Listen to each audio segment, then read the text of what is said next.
Good morning বন্ধুরা। সকালে tiffin হয়ে গেছে, চা হয়ে গেছে খাওয়া।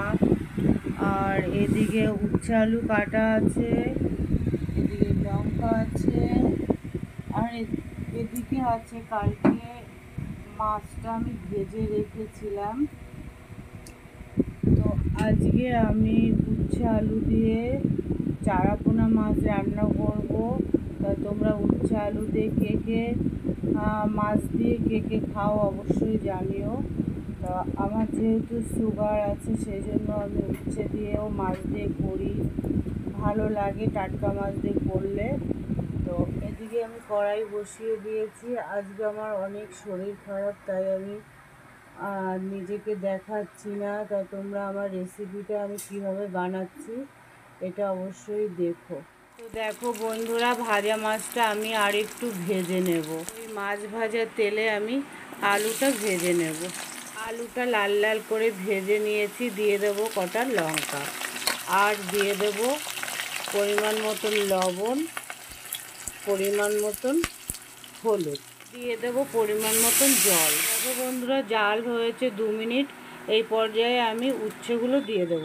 আমি উচ্ছেটা ভাজিনি, উচ্ছে আমি ঝোলে দিই বেশিরভাগ, তেতোটা কম হয়। 5 মিনিট আমি ফুটিয়েছি। ফুটানোর পরে আমি মাছটা দিয়ে একটু ঢাকা দেব। ঢেকে আমি আরও 5 মিনিট জাল দিয়েছি। আলুও গলে গেছে, এদিকে উচ্ছে দেখি উচ্ছেও গলে গেছে। আমি এটাকে ফোড়ন দেব। এটা আমি একবারে ফোড়ন দিইনি, এটাকে আমি ফোড়ন দেব। ফোড়নের জন্য আমি কিছুটা তেল দিয়ে দেব। তেলটা গরম হতে থাক। তেলটা গরম হয়ে গেছে, দিয়ে দেব এখানে কিছুটা গোটা জিরে আর রাঁধুনি আছে। ফোড়নটা ভাজা হয়ে গেছে, দিয়ে দেব তরকারিটা। উচ্ছে আলু দিয়ে আর টাটকা মাছ দিয়ে আমার মাছের ঝোল রেডি। আমি নামিয়ে দেখাচ্ছি। উচ্ছে আলু দিয়ে চারাপোনা মাছের ঝোলটা কেমন হয়েছে অবশ্যই জানিও। তো বন্ধুরা, আজকে আমার এই একটা রেসিপি হয়েছে।